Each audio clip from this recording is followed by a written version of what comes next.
출애굽기 본문을 가지고 함께 주의 은혜를 나누면 좋겠습니다. 네, 여러분이 아름다움을 느낄 때는 언제인지 궁금해요. 우리가 살아가면서 경험하는 다양한 종류의 아름다움이 있는 것 같습니다. 아름다운 사람도 있겠고요, 아름다운 건물이나 아름다운 물건도 있겠고, 또 우리가 아름다운 경험을 다 각자가 다르게 하고 있을 겁니다. 여러분, 그러나 사람이 경험할 수 있는 가장 극치의 아름다움은 역시 자연 경관인 것 같아요. 자연보다 우리에게 아름다움을 느끼게 하는 요소는 없는 것 같습니다.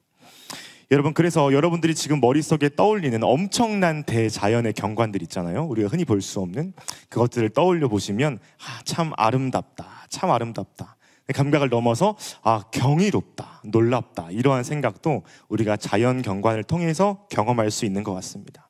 제가 간혹 설교 때 말씀을 드리는데요, 예전에 사막에 한번 갈 일이 있었습니다. 사막에서 1박을 해야 하는 일정이어서 사막에 갔는데, 밤이 되니까 이제 낮과 다르게 너무 춥고 너무 어둡고 아무것도 안 보이더라고요. 그래서 제가 눈앞에 밟고 있는 것이 뭔지도 모를 만큼 어두운 1박을 지냈습니다.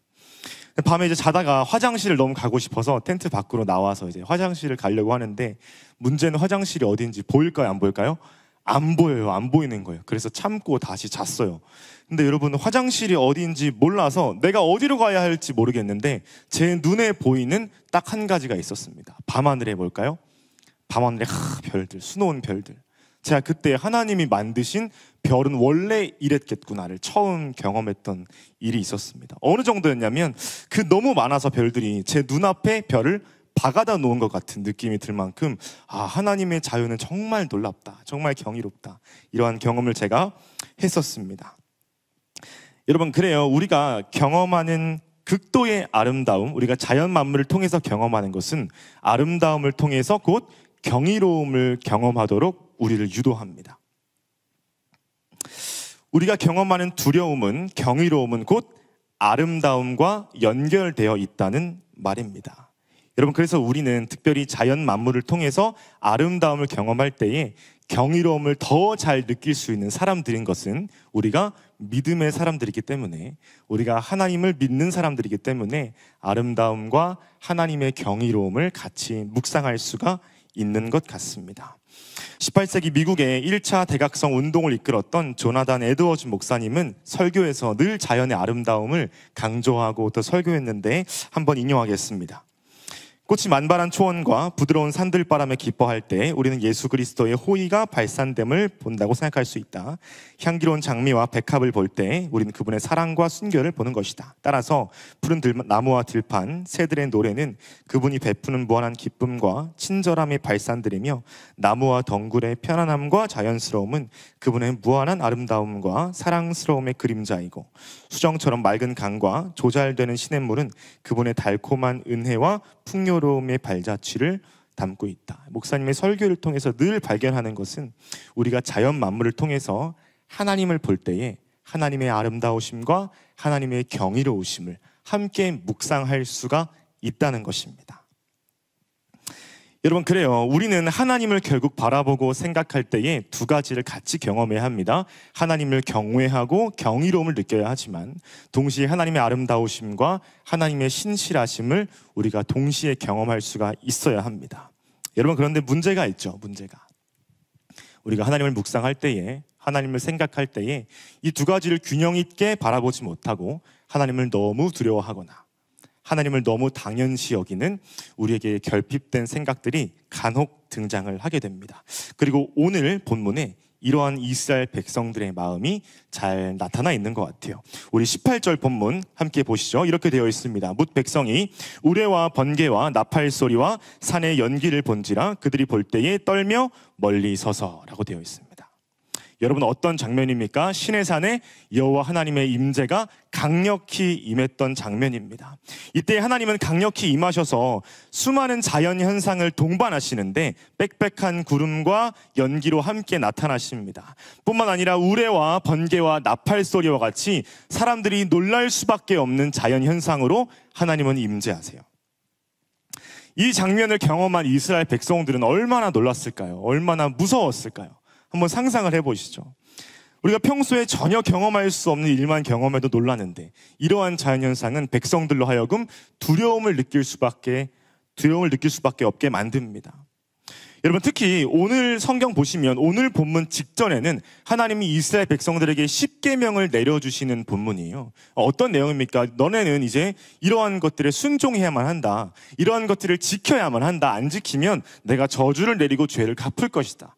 하나님이 이러한 내용들을 말씀하시기 때문에 자연스럽게 이스라엘 백성들의 마음은 하나님을 향한 두려움과 어려운 마음으로 가득 찰 수밖에 없었다는 것이죠.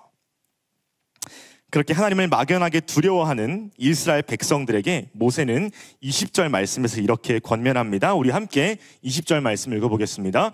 모세가 백성에게 이르되 두려워하지 말라. 하나님이 임하심은 너희를 시험하고 너희로 경외하여 범죄하지 않게 하려 하심이니라. 여러분, 모세는 백성들을 위로하고 격려하고 있습니다. 여러분, 두려워하지 마십시오. 두려워하지 마십시오. 모세는 백성들의 두려움을 떨쳐내고 있습니다. 근데 동시에 뭐라고 말합니까? 하나님을 경외하라라고 동시에 말을 하고 있습니다.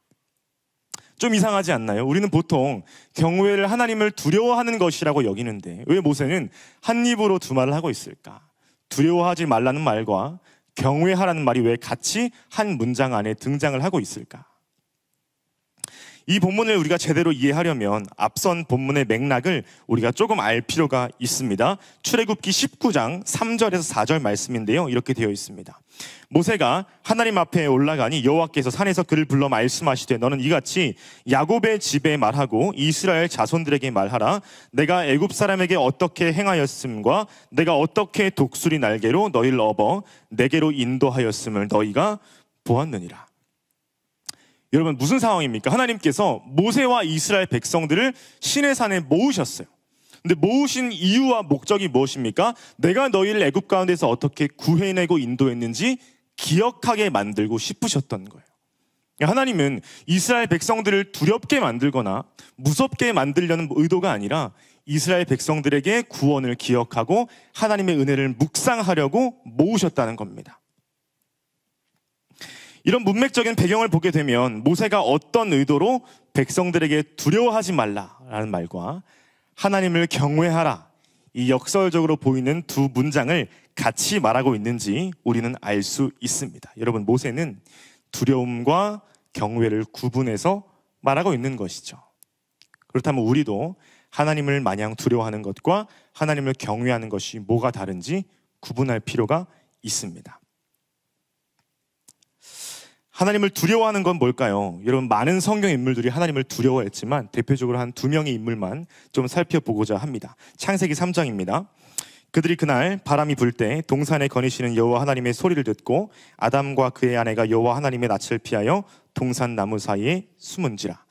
여호와 하나님이 아담을 부르시며 그에게 이르시되 내가 어디 있느냐? 이르되 내가 동산에서 하나님의 소리를 듣고 내가 벗었으므로 두려워하여 숨었나이다. 여러분, 어떤 장면이죠? 아담과 하와가 죄를 짓고 하나님을 피했던 장면입니다. 10절 말씀에 보면 아담과 하와가 분명히 하나님에게 두려운 감정을 느꼈다고 명시하고 있어요. 여러분, 두 사람은 죄를 짓고 하나님을 두려워하여 피했습니다. 한 명 더 볼까요? 누가복음 22장입니다. 베드로가 이르되 이 사람아 나는 내가 하는 말을 알지 못하노라고 아직 말하고 있을 때에 닭이 곧 울더라. 주께서 돌이켜 베드로를 보시니 베드로가 주의 말씀 곧 오늘 닭 울기 전에 내가 3번 나를 부인하리라 하심이 생각나서 밖에 나가서 심히 통곡하니라. 여러분, 어떤 장면입니까? 베드로가 예수님을 3번이나 부인했던 장면입니다. 그때의 베드로의 반응은 뭐예요? 예수님과 눈을 마주치자마자 그 자리를 피합니다. 예수님에게 행했던 그 너무나 큰 죄악이 생각나서 예수님과 함께 있을 수 없고 예수님을 피하게 됩니다. 여러분, 성경 인물만 그렇습니까? 우리는 어떻습니까? 우리는 이제 죄를 짓거나 부족한 모습이 있을 때면 하나님을 피해서 숨죠. 하나님으로부터 멀리 떨어집니다. 하나님을 생각하는 자리에서 멀리 떨어집니다. 주의 말씀을 애써 모른 척하면서 피하기도 합니다. 여러분, 왜냐하면 죄의 본성이 하나님을 두려워하고 하나님을 피하게 만들기 때문입니다. 여러분, 그래서 하나님을 두려워하는 것은 필연적으로 우리의 죄와 연결되어 있음을 우리는 성경을 통해서 알 수 있습니다. 여러분, 그래서 두려움은 결코 우리와 하나님과의 관계를 가깝게 만들 수 없다는 거예요. 두려움은 죄 때문에 내가 하나님부터 멀리 떨어져야겠다고 결단하게 만듭니다. 오늘 본문에 등장한 이스라엘 백성들은 정확히 이 두려움의 감정이었던 것 같아요. 눈앞에 보이는 경이로운 장면들, 하나님께서 동반하신 수많은 자연 현상들, 그리고 하나님이 선포하신 십계명의 무거운 말씀들을 마주하게 됩니다. 그때에 자신들의 죄성과 부족함을 생각할 수밖에 없었죠. 그래서 이스라엘 백성들은 모세에게 이렇게 간청합니다. 모세여, 하나님이 우리에게 말씀하시지 말게 하소서. 우리가 죽을까 하나이다. 모세여, 제발 우리로 하여금 하나님의 말씀을 직접 듣지 못하도록 막아주세요.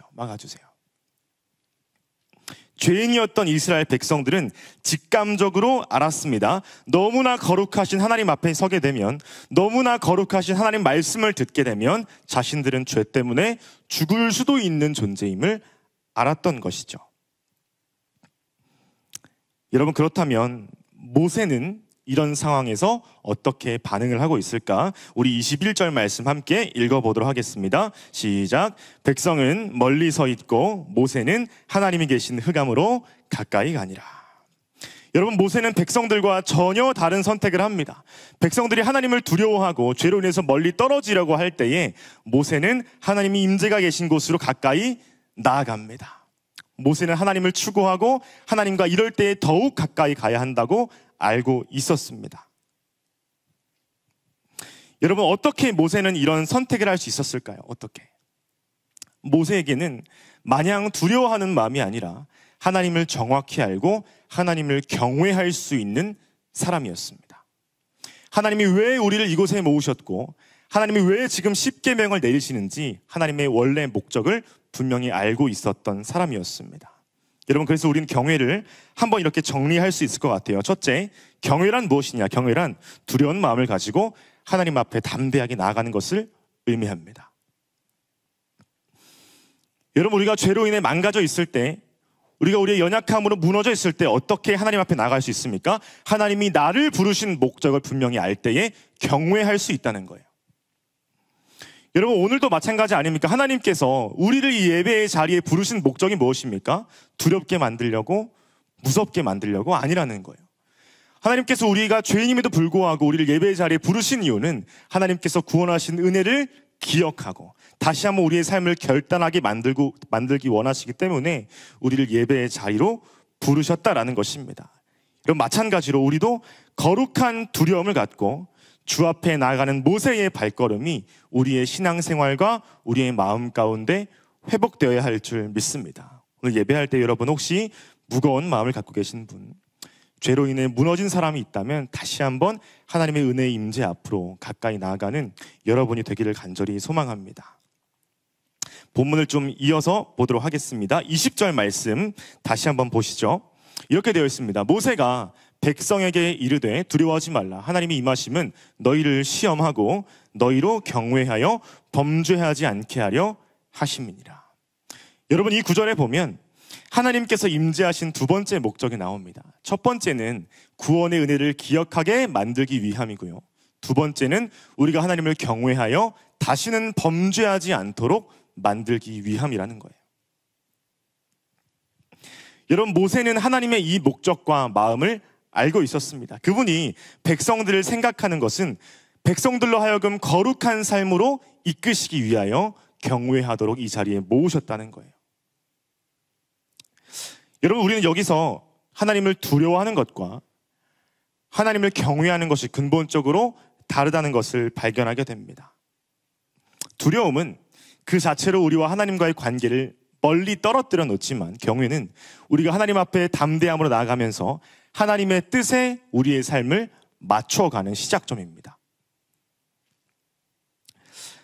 존 비비안 목사님의 거룩한 두려움이란 책에 보면 우리가 경험하는 두려움에는 두 종류가 있다고 잘 설명하고 있습니다.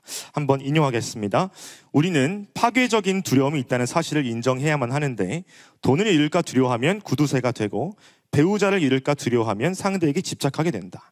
자녀의 안전에 대해 두려워하면 지나친 통제로 자녀를 숨막히게 한다. 반면 건설적인 두려움은 유익한 지혜를 낳는다. 천길 낭떠러지 아래로 떨어질까 두려워하면 혹시라도 발을 헛디뎌 떨어지지 않도록 지혜를 발휘하게 된다. 화상을 두려워하면 오븐에서 팬을 꺼낼 때 장갑을 꺼내는 지혜를 발휘한다. 하나님에 대한 두려움은 우리가 상상하는 것보다 훨씬 더 영광스럽고 경이로우며 심지어 즐겁기까지 하다. 찰스 스펄전이 말한 것처럼 하나님에 대한 두려움은 다른 모든 두려움을 죽인다. 그 두려움은 강한 사자처럼 다른 모든 두려움을 쫓아낸다. 우리는 이런 위대하신 하나님에 대한 두려움을 하나님에 대한 경외라고 부른다. 이런 목사님 책에 보면 우리가 경험하는 두려움은 두 종류가 있대요. 우리의 삶을 파괴하고 우리를 유익하지 못하도록 만드는 파괴적인 두려움이 있는 반면 우리의 삶이 지혜롭고 유익하게 만드는 건설적인 두려움이 있다는 것입니다. 제가 어릴 때부터 가장 무서워하던 게 있었습니다. 제가 어릴 때 제일 무서워하던 건 집에 혼자 있는 걸 무서워했어요. 집에 혼자 있지 못했습니다. 지금은 집에 혼자 있는 걸 제일 좋아하거든요. 근데 혼자 있는 걸 잘 못했어요. 여러분, 그래서 어릴 때는 뭐가 그렇게 무서웠던지 혼자 있는 걸 되게 싫어해서 만약에 학교 후에 집에 가족이 아무도 없으면 저에게 크나큰 절망이 시작됩니다. 집에 오늘도 아빠가 없어, 오늘도 엄마가 없어. 그러면 절망하기 시작해요. 현관문 앞에 그 아파트 계단 있잖아요. 거기에 그냥 하루 종일 앉아 있었어요. 아니면 아파트 단지 아스팔트, 차가 다니는 아스팔트에 그냥 절망스럽게 철푸덕 앉아 있었습니다. 네, 그런 모습을 보고 저희 앞집 아주머니가 항상 저를 집에 데려가셔서 간식도 주시고 그 집 형과 같이 놀게 해주셨던 기억이 지금도 나요. 네, 그렇게 혼자 있는 걸 두려워했던 저에게 아주 큰 사건이 발생합니다. 초등학교 1학년 때 제가 그 당시에 수두에 걸렸어요. 여름에 수두에 걸렸습니다. 그래서 굉장히 힘들게 수두를 치료하고 있는데 집에 형과 저만 있던 상황이었습니다. 근데 형이 갑자기 문구점을 좀 갔다 와야겠대요. 그때 유행하던 게 유희왕 카드, 여러분 아시나요? 유희왕 카드? 알면 좀 연배가 있으신 건데, 여러분 유희왕 카드를 사러 문구점에 좀 가야겠다는 거예요. 근데 제가 뭘 무서워합니까? 집에 혼자 있는 걸 무서워해요. 못한단 말이죠. 근데 문제는 형과 너무 같이 가고 싶은데 제가 전염성 수두에 걸렸으니까 여름철에 밖에 나갈 수가 없었습니다. 그때 저에게 정말 번개와도 같은 지혜가 발휘됩니다. 그래, 우리 집에 롱패딩이 하나 있다. 머리부터 발끝까지 내려온 롱패딩을 입고 형이랑 나가면 되겠다 결단을 하고 같이 문구점에 갔다 왔던 기억이 지금도 납니다. 그래서 그 더운 무더위를 제 두려움이 이겨버리더라고요. 그래서 참 그런 너드남과 같은 모습이 저에게도 있었습니다.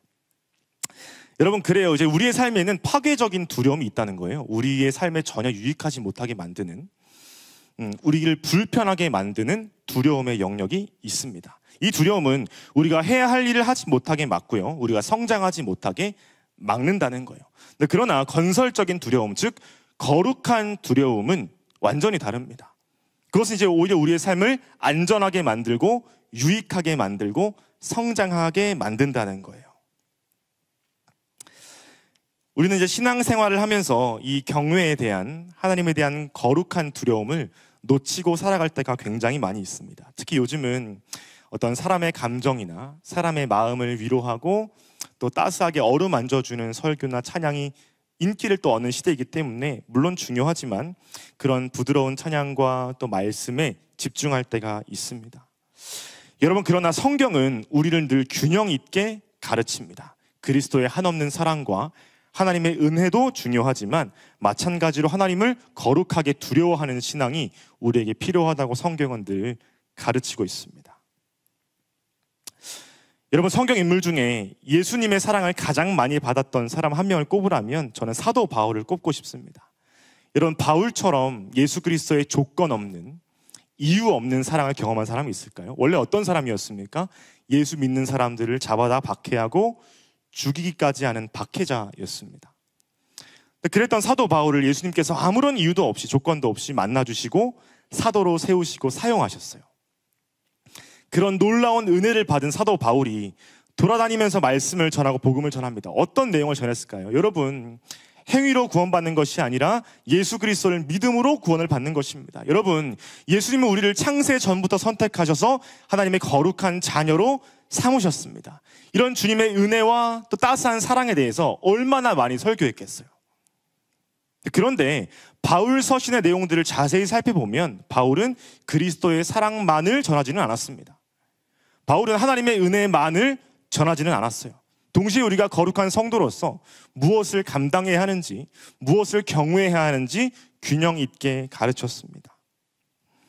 몇 구절 좀 인용하겠습니다. 빌립보서 2장 말씀입니다. 그러므로 나의 사랑하는 자들아, 너희가 나 있을 때뿐 아니라 더욱 지금 나 없을 때에도 항상 복종하여 두렵고 떨림으로 너희 구원을 이루라. 고린도후서 말씀입니다. 그런즉 사랑하는 자들아, 이 약속을 가진 우리는 하나님을 두려워하는 가운데에서 거룩함을 온전히 이루어 육과 영의 온갖 더러운 것에서 자신을 깨끗하게 하자. 히브리서 말씀입니다.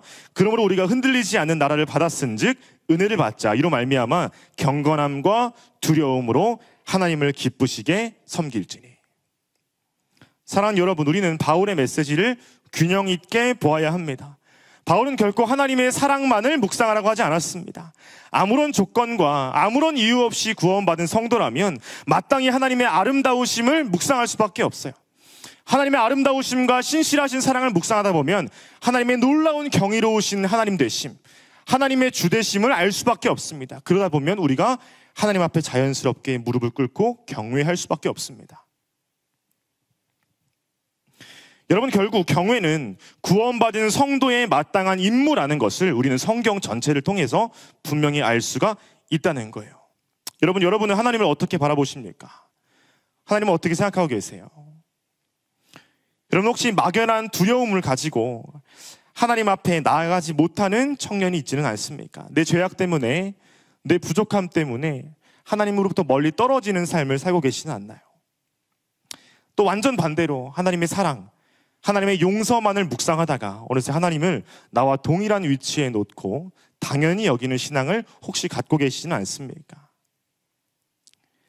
하나님을 너무 두려워하거나 하나님을 너무 가볍게 여기는 것은 모두 건강한 신앙이 아니라고 성경은 우리에게 가르치고 있습니다. 여러분, 오늘 말씀은 우리에게 거룩한 두려움을 가지라고 말하고 있습니다. 여러분, 주를 거룩하게 두려워해야 합니다.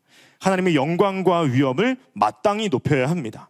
동시에 우리는 담대하게 하나님 앞으로 나아가야 합니다. 더 주님의 뜻을 알고 싶기 때문에, 더 주의 마음에 합당한 자녀가 되고 싶기 때문에 우리는 한 걸음 한 걸음 주님 앞으로 나아갈 수가 있는 것입니다. 그러므로 우리는 경외를 두 번째로 이렇게 정리할 수 있을 것 같아요. 둘째, 경외는 하나님의 뜻에 우리를 맞춰갈 수 있는 능력입니다. 경외는 하나님을 두려워하기 때문에 맞춰갈 수 있는 능력이에요.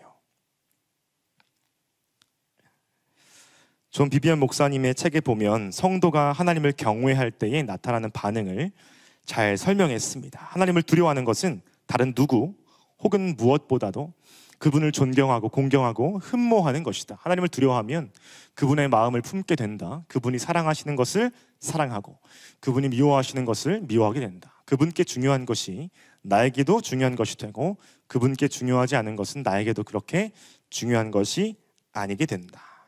여러분, 너무 좋은 표현인 것 같아요.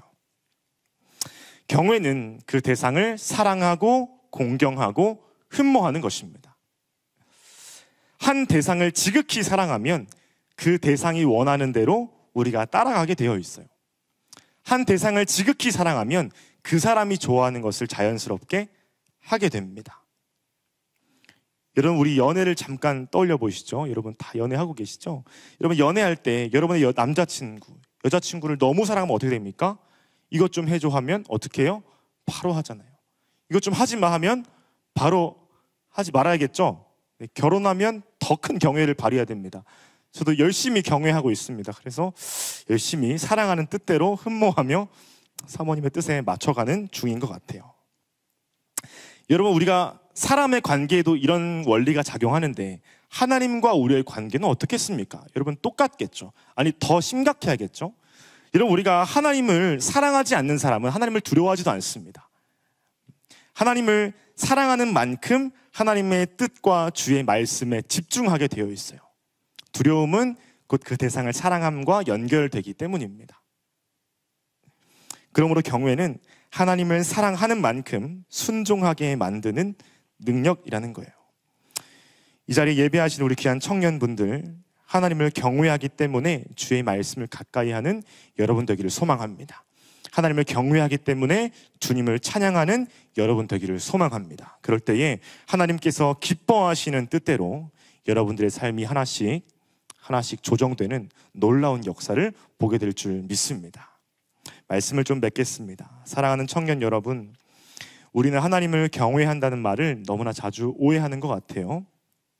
아마 어릴 때부터 주일학교나 이런 데서 하나님 경외하는 건 두려워하는 것 정도로 배우기 때문에 우리가 세상에서 경험하는 두려움 혹은 사람이 가지는 막연한 두려움으로 하나님을 대할 때가 있는 것 같습니다. 여러분, 그러나 오늘 본문은 하나님을 참되게 경외하는 사람이 어떤 모습인지 우리에게 알게 합니다. 거룩한 두려움으로 담대하게 하나님께 나아가는 사람, 거룩한 두려움으로 나의 삶을 하나님의 뜻에 맞춰가는 사람이 진짜 경외하는 사람이고 진짜 참된 신앙인이라는 것입니다. 저는 말씀을 준비하면서 참 머릿속에서 참 많이 묵상되었던 본문이 있어서 함께 좀 읽어보면 좋겠습니다. 다윗의 고백인데요, 우리 시편 27편 말씀 1절부터 4절인데 우리 함께 읽어보면 좋겠습니다. 시작. 여호와는 나의 빛이요 나의 구원이시니 내가 누구를 두려워하리요. 여호와는 내 생명의 능력이시니 내가 누구를 무서워하리요. 악인들이 내 살을 먹으려고 내게로 왔으나 나의 대적들 나의 원수들인 그들은 실족하여 넘어졌도다. 군대가 나를 대적하여 진칠지라도 내 마음이 두렵지 아니하며 전쟁이 일어나 나를 치려할지라도 나는 여전히 태연하리로다. 내가 여호와께 바라는 한 가지 일, 그것을 구하리니 곧 내가 내 평생에 여호와의 집에 살면서 여호와의 아름다움을 바라보며 그의 성전에서 사모하는 그것이라. 여러분, 다윗은 아마도 삶 가운데 어려움이 있었던 것 같아요. 아마 본인이 도저히 감당하기 어려웠던 생명을 위협하는 문제를 직면했겠죠. 여러분, 그런데 다윗은 그런 상황 속에서 경험하는 두려움은 자신을 파괴하고 유익하지 못하도록 만드는 세상적인 두려움임을 알고 있었습니다. 여러분, 그래서 그는 선포하죠. 하나님, 내 마음이 두렵지 않습니다. 하나님, 내가 여전히 태연하게 있을 수 있습니다. 주님, 내가 구하는 것은 한 가지인데 그 주의 성전에서 하나님을 사모하며 주님을 사랑하는 것입니다. 이 고백이 하나님을 참되게 경외했기 때문에 다윗의 입술에서 나올 수 있었습니다. 여러분, 다윗이 이렇게 하나님을 경외하며 고백했던 것처럼 마찬가지로 우리도 이와 같은 고백이 오늘 예배 가운데 회복되기를 소망합니다. 하나님, 내가 주님을 거룩하게 경외하게 해주세요. 비록 나의 죄악과 연약함이 있지만 나를 여전히 거룩하게 부르시고 나를 새롭게 하시는 주의 음성 앞에 내가 반응하기를 소망합니다. 주님을 경외할 때 하나님의 뜻이 내 뜻이 되고 주님을 경외할 때 주의 기쁨이 나의 기쁨이 될 줄 믿습니다. 여러분, 이러한 고백이 저와 여러분 가운데 회복되면 간절히 좋겠습니다. 마지막으로 중세한 신학자의 고백만 인용하고 설교를 맺겠습니다. 프란치스코 살레시오는 하나님에 대해서 이렇게 고백합니다. 두려움 때문에 하나님을 사랑하는 것이 아니라 하나님을 사랑해서 그분을 두려워해야 할 줄 믿습니다. 여러분, 우리는 하나님을 너무 사랑하기 때문에 주님을 거룩히 두려워하며 주의 뜻을 나의 뜻으로 삼는 거룩한 그리스도인 청년 한 명 한 명 되기를 간절히 소망합니다.